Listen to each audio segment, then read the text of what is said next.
there's no scenario in which a for-profit company would miss their budget by more than twice as much, miss their delivery window that they've committed to by more than 7 years, and still make a profit on all of it.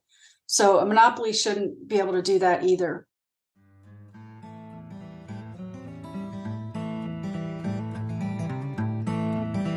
At the heart of the entire structure of the U.S. electricity market is an assumption that electric utilities that have a monopoly over delivery of power can be held accountable to the public interest by public officials who have been elected or appointed to a state public service or public utility commission. But where are the gaps between the ideal and the practice?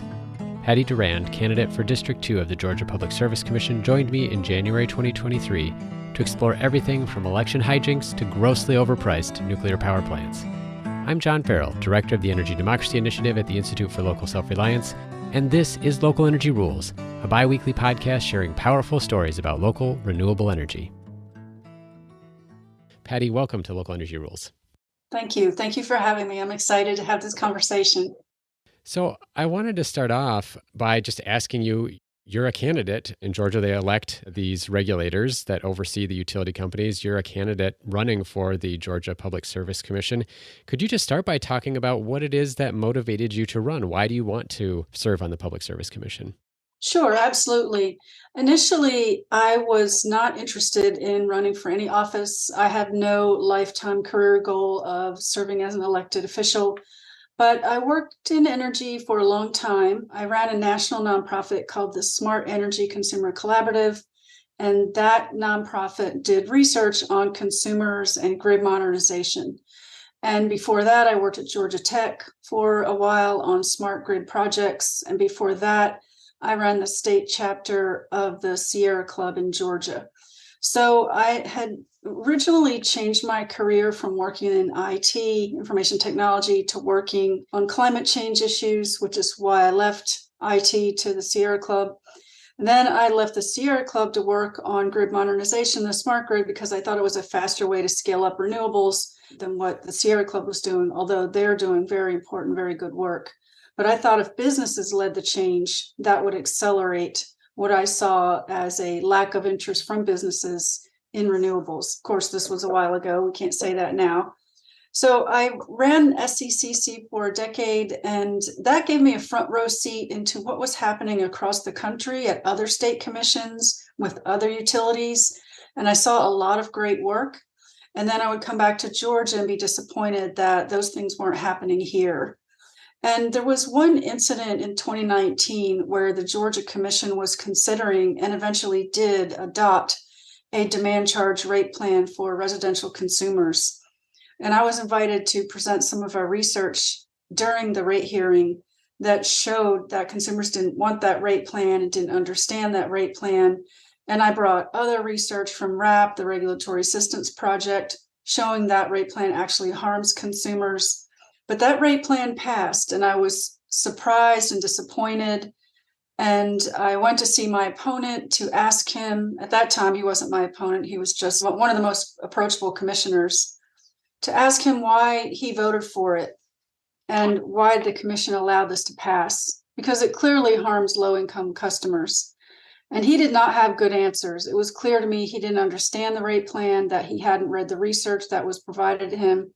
And of course, the commission went against its own staff's recommendations. The staff recommended not approving this plan. Since he didn't understand the plan, and that was his responsibility, was to understand rate plans and protect consumers from monopoly pricing power and price gouging, I just realized, wow, things are worse than I realized, and that somebody needed to do something. And you know that old saw, if not me, who? I for a while, I looked for someone else to run, and then I decided it just needed to be me. Now that's my story. Yeah. Oh, gosh, that's really striking to go through all of the work that you must have put in to present your evidence before the commission, and then to find that the decision that they made was not only a bad one, but really ignored all of the work that you'd put in. Really disappointing. And I can anticipate also very motivating then as you've started your own campaign to serve on the Public Service Commission. Now, there's one other thing I think that's worth talking about that has been going on in Georgia for a while that touches on this issue of consumer protection and costs. I actually just realized I've read the name of this nuclear power plant that's being constructed many times. I don't actually know how to pronounce it, so I'm going to let you do it first. Okay. But if you could talk about this nuclear power plant that's been under construction for years and years and years, and maybe explain it for folks in kind of terms of what's going on, but also then maybe help draw some connection about like what has been the role of the commission in overseeing this project, and do you feel like they're doing due diligence in making sure they're protecting Georgia consumers through the process the utility's been going through in constructing this nuclear plant? Yeah, sure. It's pronounced Plant Vogtle. In my mind, I pronounce it Plant Vogtle, because that's how you spell it. It's Vogtle, but the T is silent, so it's Plant Vogtle. That power plant has been under construction since 2009. They received what's called streamlined double-track licensing from the Nuclear Regulatory Commission. There was a bit of a nuclear renaissance in the aughts where a lot of utilities pursued nuclear, but during that same time frame, natural gas prices declined rapidly, and so did solar. And other states and other utilities abandoned their nuclear plans and went for the less expensive options. So it ended up just being Georgia and South Carolina that proceeded with building their plants, because regulatory oversight is pretty weak in the Southeast and tends to favor businesses and utility preferences. So, of course, utilities want to build because that's how they make money, is CapEx, capital expenditures and investments. So Plant Vogtle, Plant Summer both began their construction, and in 2017, the cost overruns were so extensive, actually before then, but late teens, the cost overruns were so extensive that the main contractor for the reactors, which was Westinghouse, went bankrupt. And that enabled both states to revisit their contracts and their decisions on their plants. And so South Carolina said, we're out, too expensive. We can't do this to our customers. We can't afford it. The analysis showed that continuing the plant would cost more than what they'd already invested in it and not be worth it. Georgia, as you know, continued. They did not reach that same decision. It was a flawed decision. There's a lot of research that shows that continuing the plant was a sunk cost, which means that it defies logic to continue. It's a common fallacy where people think, well, I've spent a lot, I can't stop now, or I've wasted that money. But in fact, if you will waste more money by continuing, it is the rational decision to stop. And that is what the analysis was. The analysis found from Public Service Commission staff and expert testimony. A lot of nuclear expertise was brought in, and public opinion was strongly against continuing. By all accounts, this plant should have never continued. The commission voted for it anyway in defiance of all of that input and feedback. And to answer your question about their oversight, it has been abysmal. Georgia is one of only 3 states in the country with no Consumer Utility Council, which is a separately funded, sometimes department, sometimes agency, sometimes division, where it's staffed with experts in utility regulation, and people whose only job is to protect the public interest. And Georgia defunded its state Consumer Utility Council in 2008 during the Great Recession under the guise of budget cuts. Since then, of course, we've had multi-billion-dollar budget surpluses, but no effort to bring back the CUC. And I find it hard to believe that in 2008, that office was defunded. And then in 2009, here comes Plant Vogtle the very next year with no cost caps and no consumer protections in place. Like, who gets to build something with no cost caps? But that's what happened here in Georgia. And again, in 2017, the commission put no cost caps in place and no consumer protections. So consumers are on the hook for all of the money, and literally the sky's the limit. And the sky has been reached, if you will, because it's now at $34 billion under construction since 2009. It was supposed to be delivered in 2016 for $14 billion. Here it is 2023, and we're at $34 billion, or $20 billion over budget, more than twice of what they said it would cost. And consumers, if the commission allows, of course, the commission can choose to not allow cost recovery on all these cost overruns, which is what I think they should do, because there are independent monitors. There's an independent Vogtle monitor that files a report every 6 months to a year. And there's also Public Service Commission staff that are working on providing oversight. And there is extensive reporting from both entities that this project has been mismanaged, that the management on site skips steps, try to double up testing, don't do the paperwork they're required to do, don't follow IEEE engineering standards, and on and on. There's no scenario in which a for-profit company would miss their budget by more than twice as much, miss their delivery window that they've committed to by more than 7 years, and still make a profit on all of it. So a monopoly shouldn't be able to do that either. And that's what I think the commission is, where they have failed the people of Georgia. That's one of many ways where they fail the people of Georgia in this plant. And let me just end by saying $34 billion is not the total cost. That's just direct costs. There are a lot of indirect costs that are not included in that. And I've been encouraging the media here in Georgia to do better at reporting those indirect costs because, for example, the commission gives Georgia Power unusually high profit margins, a very high return on equity. The average return on equity for utilities is 9.5%. In 2019, the commission gave Georgia Power 10.5%. And they can earn up to 12% from this thing called an earnings band. The commission also gave Georgia Power an upside down capital structure where they have a different debt to equity ratio that delivers more profits for Georgia Power. All these things together are done to prevent Wall Street from punishing Southern Company, the parent of Georgia Power, in their stock, and to prevent credit agencies from downgrading bonds because the risk is so high for this plant that their stocks and bonds would be downgraded or decline if the commission weren't doing a backstop with delivering wheelbarrows full of profits. None of that's counted toward the cost of Plant Vogtle, and it should be. That's another failure from the commission. I just want to mention one article I saw in the last year that I thought was also really interesting on the topic of the earnings that are allowed for Georgia Power and the return on equity. So you mentioned that, the national average for these regulated utilities is about 9.5%. So it's a full percentage point higher for Georgia Power and as well as some other protections or potential for increasing those earnings. The Pearl Street Station Finance Lab did a really interesting analysis of return on equity. It's a chart that I love to trot out on Twitter every once in a while. But basically, looked at it dating back to the 1970s. And in the past, the equity guarantees that we gave monopoly utilities was really pegged to other very low risk investments. Because as you've indicated, right, the public service commissions are often protecting these utilities from market risk.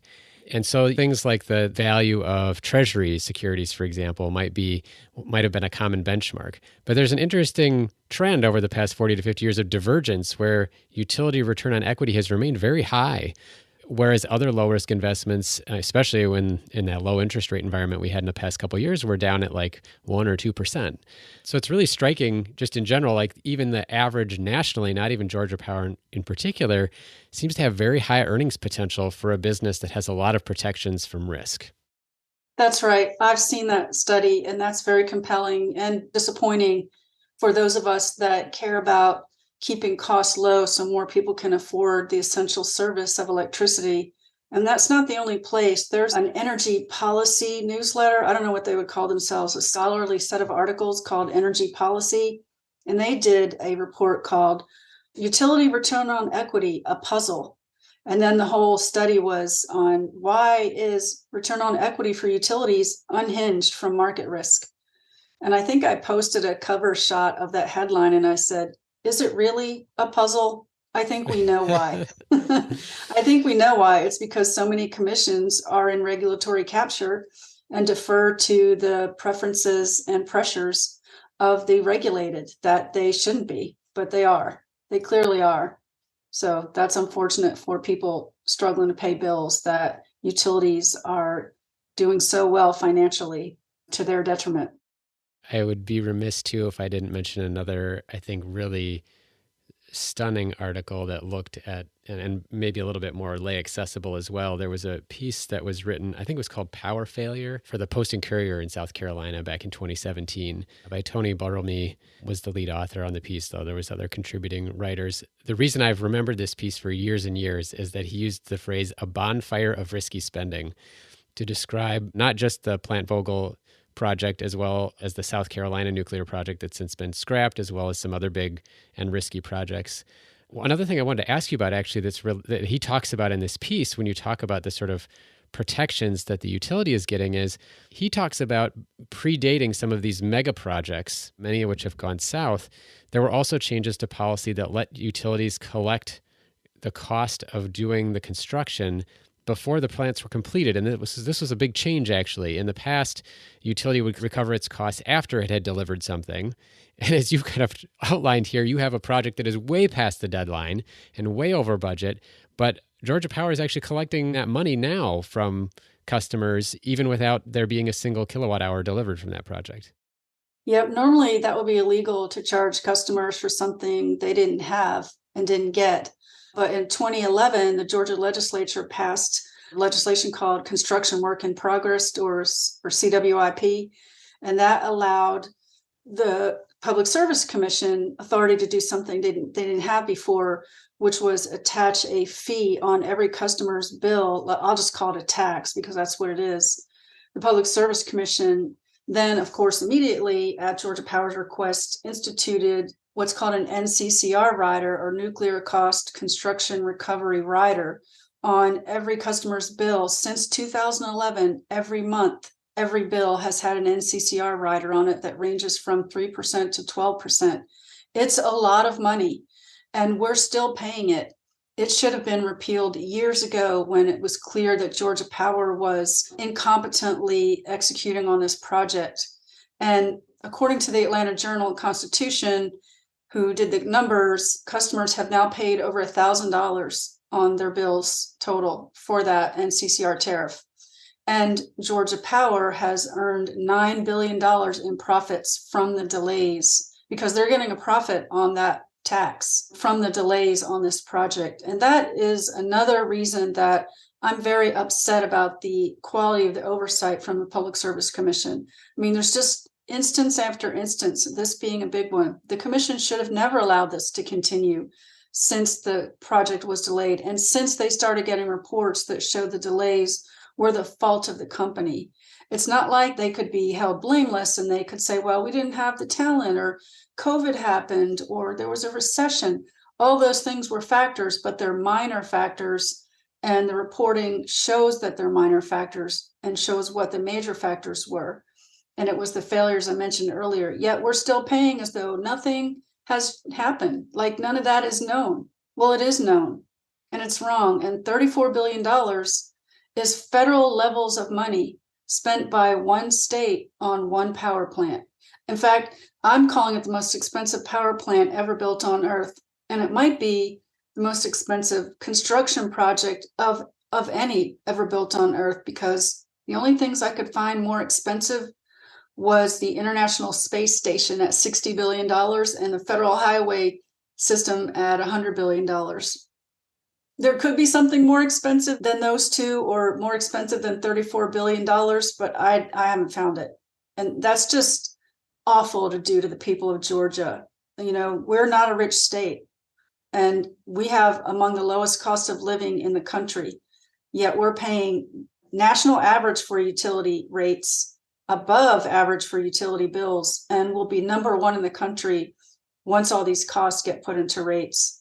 And that's just ridiculous. That's horrible. That's a failure of the mandate of the Public Service Commission to protect the public interest. And that's another reason that I'm running, because somebody needs to do something to correct what's happening down there, and I intend to be that person. I would love to take a step back and ask you about this sort of model of utility regulation in general. I mean, I think the experience that you're having in Georgia with Plant Vogtle, among other things, has really illustrated maybe a worst case scenario to some degree. But I wonder as well, other than Hawaii, every state has this same model of the utility that runs the distribution system, that poles and wires you see in your backyard. And in most states, the utility that owns the power plants as well makes its money, as you pointed out, on capital expenditures. Basically, they spend $1 and they get a return on that dollar over time. But so much in technology has changed about the way that people can produce electricity, about the technologies that are available to address things. Just as a couple of examples, we have tens of thousands, hundreds of thousands of folks across the country who have put solar on their own rooftop at their own expense. and are providing electricity that often serves the grid. So there's the monopoly on power generation is no longer necessarily true. That was sort of like fundamental to this decision of how we structure our market. And then you think about things like transmission capacity. There's a lot of conversation among folks advocating for clean energy. Oh, we need more transmission. And they're probably right. But there's also a lot of non-construction related technology. There's things like dynamic line ratings that allow more power to be pushed based on the temperature and the wind speed are outside. There are things like reconductoring lines instead of building new lines that are less expensive, but maybe not as interesting to a utility that makes money by spending money on building things. You're running for office in part to just hold the regulatory system accountable to its promise, which is to oversee a monopoly utility. But I'm just sort of curious, like in your thinking about how to make the system better for consumers, is there something that needs to change in the way that Georgia is regulating utilities? I mean, do you need to go the way that Hawaii did and try to pay utilities more on performance? Are there other things that you're thinking about that maybe big picture, maybe not in your first term if you got elected, that you would want to see happen? There are definitely a lot of changes that I would like to see happen. And as you've noted, other states are moving that direction. So there's performance-based rate making, which is what you're referring to in Hawaii, and other states have approached PBR too. There's also decoupling, which is removing the incentive for utilities to constantly increase electricity sales. They can still make money on energy efficiency and demand response and other policy and technology decisions. There are a few other business model reforms that I've been looking at. One of them is called TOTEX rate making. Have you heard of TOTEX? It's kind of new. No, please. Okay. So it was just, well, I don't know how recently, but I just found out about it recently from Rocky Mountain Institute, a very credible nonprofit that Amory Lovins founded decades ago that is still doing a lot of great work. And they had a webinar and issued a report advocating that utilities look at this, or that state commissions look at this as a business model reform to eliminate what they call capex bias. And so TOTEX, instead of meaning capital, means total. And so the capex bias is what we talked about, where utilities make more money the more and bigger and more expensive things they build. They don't make any money on operations, O&M costs. So TOTEX is saying, what if they made money on operations, and then they wouldn't be pushing against the things that need to happen in this country, like what you referred to, dynamic line ratings. There's also VAR. There's virtual power plants. There's distributed energy. I mean, the list is long. So this report and this webinar talks about how to restructure the way utilities earn their compensation so they can make a return on those other investments too, and end this capital bias, because that worked well for 100 years in the 20th century. We wanted to build out a massive grid across a very large country. So that business model, the capex bias, worked well for the United States. It was great. But in the 21st century, it's not working well anymore because we have new goals. We need to accelerate clean energy. We need to build resilience and harden the grid. We need to engage customers. And we need to keep costs low. And CapEx model is not doing that, as we've seen in Georgia and will see once Plant Vogtle goes online. A lot of Georgians have no idea this is happening. People don't pay attention to energy policy and energy regulation. And Georgia has unfortunately named our state regulatory office Service Commission instead of Utility Commission. So it's even harder for voters and customers to know, like, what does a public service commission do? What does service mean? It doesn't mean anything.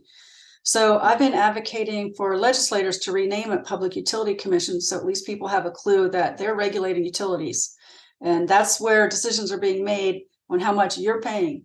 So yes, I would look at utility business model reform. I would look at TOTEX rate making, because I respect Rocky Mountain Institute a lot. They've said that no states have done that yet, but it is happening in Europe with some success. I would also look at performance-based rate making. I would like to see a consumer bill of rights, a utility consumer bill of rights that shows the rights that consumers have. Georgia state law has a mandate, like many states, or maybe even all states, I don't know, on setting just and reasonable rates. That's the law in Georgia. It's a law in almost or maybe all states. And we clearly are violating that state mandate. The best example I have is the demand charge rate plan I mentioned. That's why I launched my campaign, but actually that rate plan was ended the end of last year. In December of 2022, the commission had another rate case. Every 3 years, there's a rate case. And they eliminated that rate plan as the default option for new customers, which they had approved in 2019. It went into effect in 2021. I launched my campaign and all that I said. So the rate plan was the default for new customers for 2 years, all of 2021 and all of 2022. It's no longer happening. And so really for a brief moment, I thought about ending my campaign because the main thing I launched for was gone, except for all the other things I discovered, such as Plant Vogel's lack of oversight. And so we know Georgia's not setting just and reasonable rates, or that demand charge rate plan would have happened. I mean, there's no state commission in the country that would adopt a new rate plan without doing a customer impact study. Like that's why they exist. And Georgia didn't do one. So I would look at one of those models. One of the things I advocate is that an independent state commission be convened to look at why Plant Vogtle happened, how it can be prevented in the future from ever happening again. And utility business model reform would be part of that commission. If I couldn't get the state to create such a commission, then I would create it out of the Public Service Commission if I were elected. We would look at everything on the table like that. We're going to take a short break. When we come back, we talk about the entitlement to the monopoly franchise, the proper role of legislators and regulators, whether utilities should be allowed to lobby, and how rooftop solar should fit into the mix. You're listening to a Local Energy Rules podcast with Patty Durand, candidate for the Georgia Public Service Commission. Hey, thanks for listening to Local Energy Rules. If you've made it this far, you're obviously a fan, and we could use your help for just 2 minutes. As you've probably noticed, we don't have any corporate sponsors or ads for any of our podcasts. The reason is that our mission at ILSR is to reinvigorate democracy by decentralizing economic power. Instead, we rely on you, our listeners. Your donations not only underwrite this podcast, but also help us produce all of the research and resources that we make available on our website and all of the technical assistance we provide to grassroots organizations. Every year, ILSR's small staff helps hundreds of communities challenge monopoly power directly and rebuild their local economies. So please take a minute and go to ilsr.org and click on the donate button. And if making a donation isn't something you can do, please consider helping us in other ways. You can help other folks find this podcast by telling them about it, or by giving it a review on iTunes, Stitcher, or wherever you get your podcasts. The more ratings from listeners like you, the more folks can find this podcast and ILSR's other podcasts, Community Broadband Bits, and Building Local Power. Thanks again for listening. Now, back to the program. One of the things I thought was really interesting that I heard about in California, speaking of utility failures, you have Pacific Gas and Electric that has famously now gone bankrupt twice. The second time for the wildfire-related damages that were the utility's responsibility due to underspending on maintenance and getting at that tote X versus CapEx thing, right? You don't make money doing maintenance. You do make money buying things, and so they underspent on things like maintenance that would have helped avoid the wildfires. Somebody mentioned to me there were conversations in California by a number of different places, San Francisco. There were some other public agencies that were considering trying to take over parts of PG&E's service territory, basically replace them as the utility through a process called municipalization. We actually just did a 6-part podcast series about that whole public power takeover option and the challenges and the potential benefits and costs. But another thing that has been floated that I thought is really interesting, and I'm curious if you've ever heard of it or if there's any way to include it in the conversation, is about the monopoly franchise that utilities have, that monopoly service territory that they get is not permanent. It's not a guarantee. It's been treated as something permanent in almost every case. But one of the things I think is really interesting is that the law would give a public service commission the right to say, well, Georgia Power, we're not going to close you down for your failure, but we're going to give the exclusive service territory that you have to another utility that maybe would do a better job. And it could be a public utility, a publicly owned one. It could be another private company like Duke Energy or someone else that already serves the Southeast. Is there any conversation at all about this idea that maybe a utility that performs so badly just shouldn't have an entitlement to the franchise anymore? Not that I've seen or heard of. And I would be afraid to pursue anything like that because of Enron's experience and because of Georgia's own experience with natural gas deregulation. Georgia natural gas was deregulated, and because the legislature allowed the natural gas industry to have such heavy influence, they created a market that actually raises costs, and Georgians pay 50% above the national average for natural gas.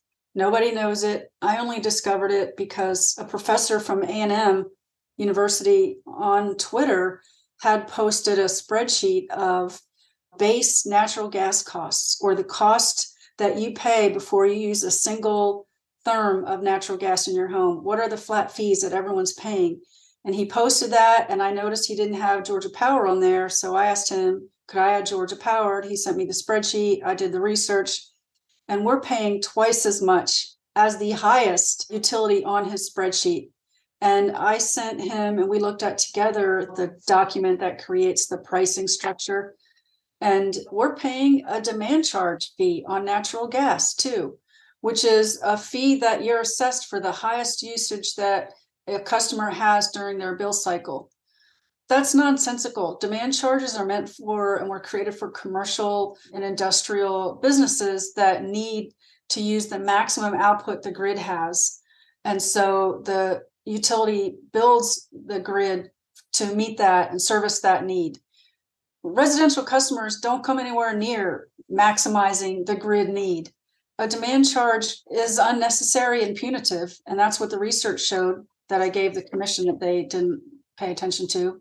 But also, let's say you care about peak time charges, which this commission does not. But if you did, you would simply do a time of use plan or a peak time rebate. I mean, there's so much easier, less expensive ways to send price signals for customers to reduce their energy during peak times. But back to your question, I think the problem here relies with the Public Service Commission not doing their job and less of Georgia Power not doing its job. Although it did do a bad job with this project should have never been approved. It shouldn't have been approved in 2009, and it shouldn't have been approved in 2017. And if it was approved either time, customer protection should have been put in place, and cost caps and a budget should have been put there. So that's a failure of the commission, not the utility. And also, what I like to tell people is that Georgia Power is a monopoly granted to them by the people of Georgia. It's not permanent, to your point. It's granted to them by the people of Georgia through the state legislature, the same in any state.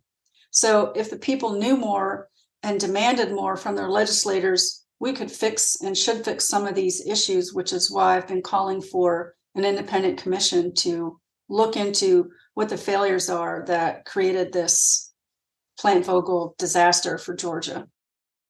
I just want to just sort of one clarifying thing about the franchise. You talked about the experience with deregulation, and the franchise I don't think necessarily would change the idea of being a monopoly. It would just be handing the monopoly to a different company. But you kind of clarified right at the end there anyway, the perspective here that I think is really important is it's not that Georgia Power is like defying the commission or doing a poor job with the orders it's been received. It's that the commission is not holding them accountable enough and giving them the appropriate direction in terms of serving the public, which is really interesting.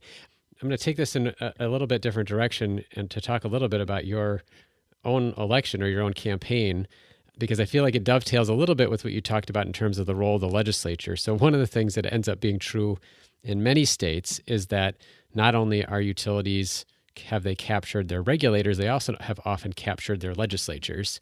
Virginia has been a really poignant example of this, in which the utility lobbied for a bill that allowed them to keep excess profits. So when they overcollected fees and rates from customers, the commission wasn't even allowed to force them to give that money back to Virginians.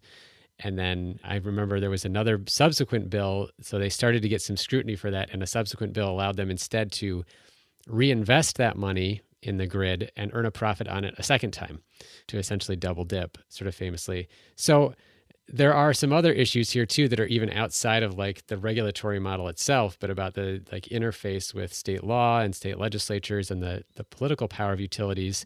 I don't know if any of that is a perfect lead in to the saga that you've been enmeshed in, but could you talk a little bit about what's going on with your attempt to run for the commission and how there have been some hijinks there in terms of your ability to even be a candidate?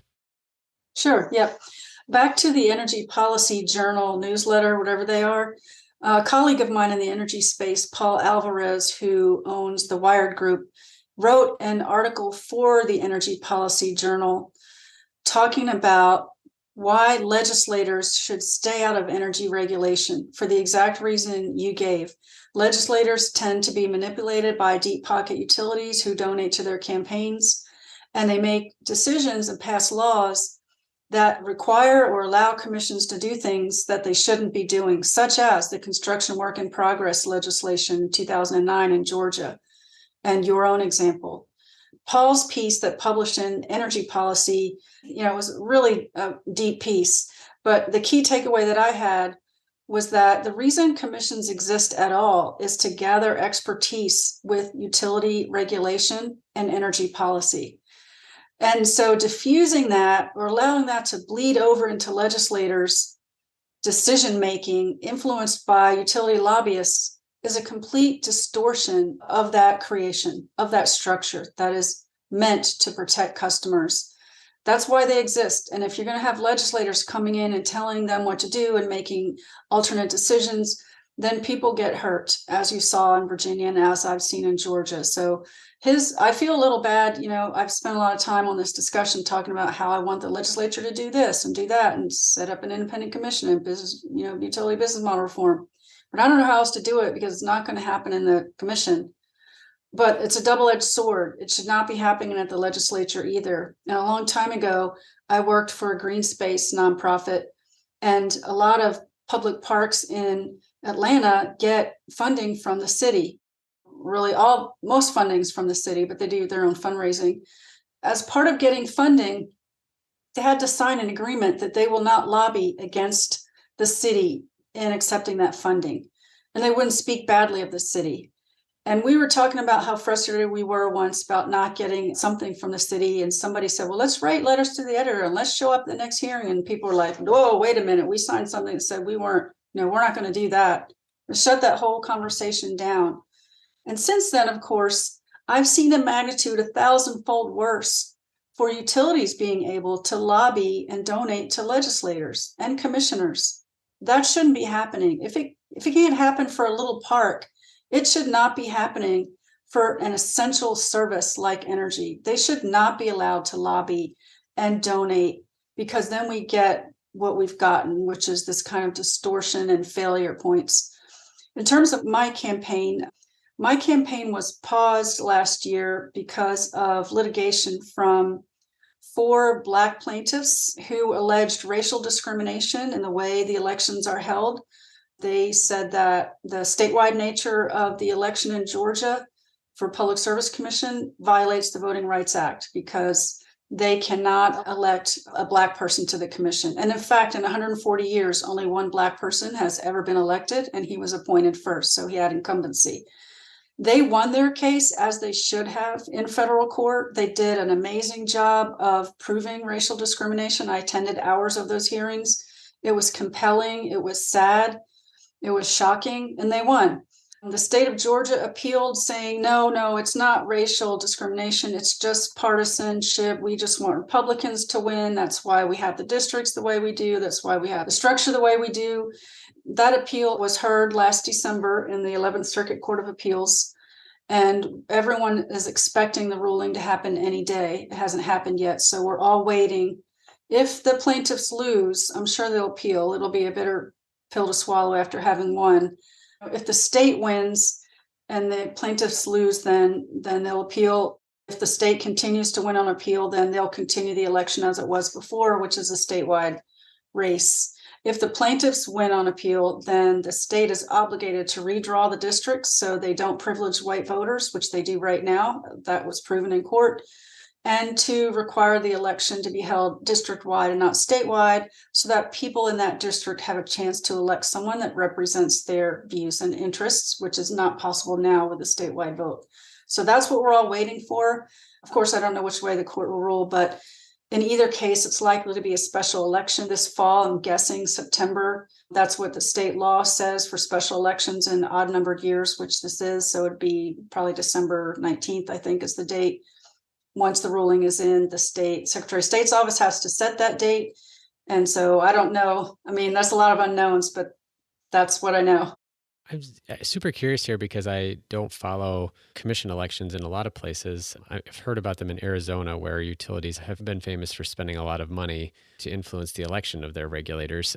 Is it typical to have districts for commissioners, or are they typically elected on a statewide basis in other states? Are you familiar? There are 10 states that elect commissioners, and they all have districts. But I believe only Georgia allows the vote to be statewide and not district-wide, because it's pretty weird to require commissioners and candidates to live in a district, to represent a district, but then everyone can vote. So what's the point of a district if the people of that district can't elect their representative? It doesn't make any sense. Well, it does make sense if you know what the goal is, which is to keep Black people and minorities from holding office, because then whites can always outvote Blacks because there's way more of us.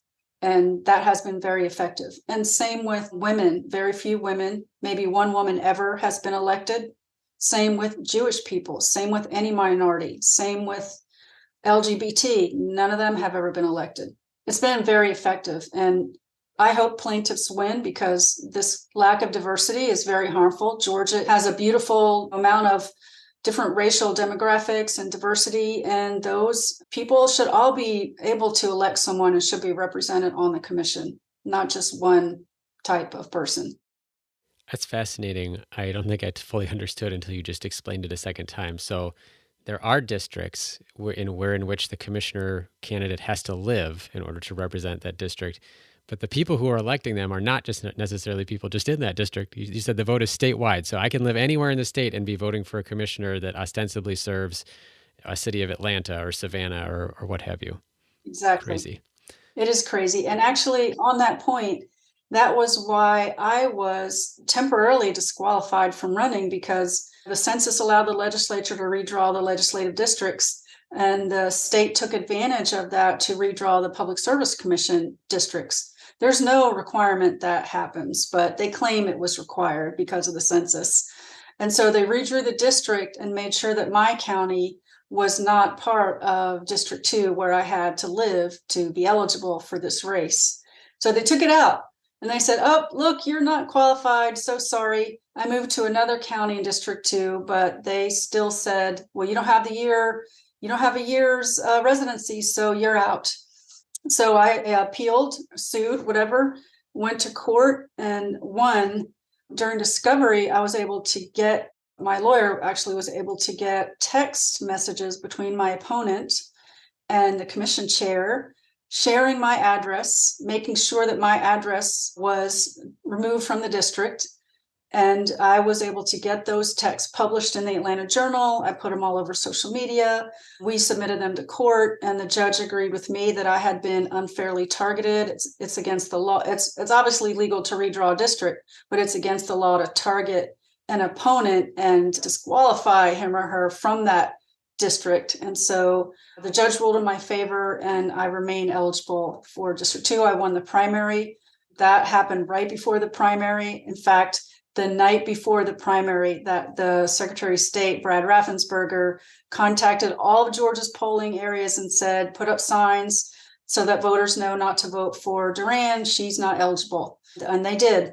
And we rushed to court the next morning with an emergency appeal, asking for an injunction and asking for the Secretary of State's office to have those voting areas take those signs down and to allow me to be eligible for the primary until the full case could be heard. And the judge granted that too. So I won the primary and then won that case. So yeah, it's been a while. I've seen more lawyers in the last 12 months than I have my entire life. Oh my gosh, that's incredible. Fascinating as someone from outside of Georgia to hear the name Raffensperger again. That's not even all. My opponent blocked me on Twitter because he didn't like some of the things I was saying about him, some of the criticisms. I filed a lawsuit on that because social media is considered the public square in the modern era we live in. And if an elected candidate uses social media for communicating with their voters, with the public for the purposes of their office, they're not allowed to block critics. I mean, unless they're profane or threatening, which I'm not. So I won that lawsuit, I guess, about 3 weeks ago, and he had to unblock me. So I'm 2-0, or however you say that, on the law. My goodness. I just wanted to ask you about one last thing in terms of your candidacy and your interests. Rooftop and community solar has been sometimes a very contentious issue that comes before commissions, most famously recently in California, where they are on their sort of third iteration of net metering policies. I'm just curious kind of how you touched on this a little bit when you were thinking about sort of other ways to reward utilities in their business model, things like virtual power plants, microgrids, other approaches in which rooftop and community solar might play a role. How are you thinking about those, either as sources of clean energy or as part of utility accountability or other ways utilities can earn revenue? How are you thinking about those kinds of technologies, sort of the polar opposite, if you will, of Plant Vogtle at the very large scale? Yeah, so this is one of the saddest, most frustrating parts of energy policy to me is rooftop solar is the beginning of a new world order where customers can be engaged in energy. Back to our conversation about the monopoly isn't like a permanent thing. It's also true that utilities don't get to decide for all of us how energy is produced and consumed. They don't get to make that decision. They're a player. They're not the decider. And people get to also produce energy now that we can. We get to use battery storage from our EVs if we want to. We get to produce energy off our roofs if we want to, or buy a subscription to community solar or have a microgrid and on and on. But utilities are blocking that. And especially in the Southeast where I live, Georgia Power has blocked rooftop solar. So we are 43rd in the nation for the amount of rooftop solar penetration, and we're the 14th sunniest state. Right now, I think the numbers are 0.3% of the grid is served by rooftop solar generation. It's practically untrackable. It's so tiny. So I'm frustrated because our commissioners often say derogatory things about California, like, oh, look at how badly they're regulating PG&E. They're going bankrupt. But when California redrew their net metering program to be less incentivizing, they were all over that. Look, California's not doing it. We shouldn't do it either. But the fact is that California has about 20% of its generation in rooftop solar. So they're way light years ahead of us. And they were trying to repair a failure in rate making that had occurred that caused a distortion in rates in their state. And it's too complicated to get into here, but they were repairing a problem. Whereas all that's happening in Georgia is blocking rooftop solar because it doesn't make money for Georgia Power. Net metering helps customers make money. I mean, they don't really make money, it just reduces the payoff sooner. Instead of like 25 years, it drops to like 15 years with a good net metering program, or maybe even 10 years if it's a great net metering program. And the reason I said it's sad and frustrating is because studies show that if utilities or commissions would examine and analyze exactly where on the grid rooftop solar could relieve congestion, where could we have more solar so we wouldn't need a substation upgrade, we wouldn't need new transmission or new power plant, where could we reduce peak energy costs? But those studies don't happen because utilities don't want them to happen, because they don't want to add that kind of generation to the grid.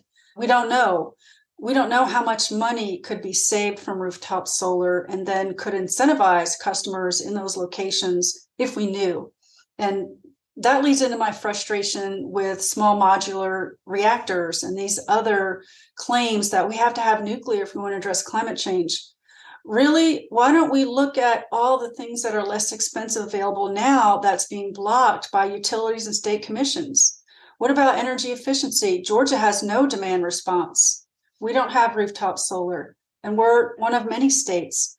Let's get the roadblocks out of the way and go for these cheap things that are not happening before we do yet another iteration of yet another claim that nuclear is going to save the day when it never has met any of the claims and promises that's been made. So yeah, rooftop solar is frustrating to me. I admire states like New Jersey and California that have incentivized it, and even South Carolina. Once they canceled Plant Summer, that opened up a whole world of renewable opportunities. And they have one of the best net metering programs in the country.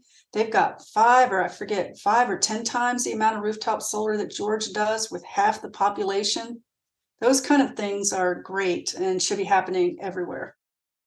Patty, I just had to say I can't thank you enough for coming to join me to talk about this sort of really thorny question about how to effectively regulate utilities and the different challenges that you're dealing with, not just in terms of the actual mechanics of how do you regulate a utility to provide good public service, but also the challenges of the legal and political battles that you have to fight in order to get to a place where you can have a commission that would actually take that job very seriously. So thank you so much for the work that you've been doing around accountability. You're welcome. Absolutely. Thank you for having me. Thank you so much for listening to this episode of Local Energy Rules about the challenges of monopoly regulation of electric utilities with Patty Durand, candidate for the Georgia Public Service Commission.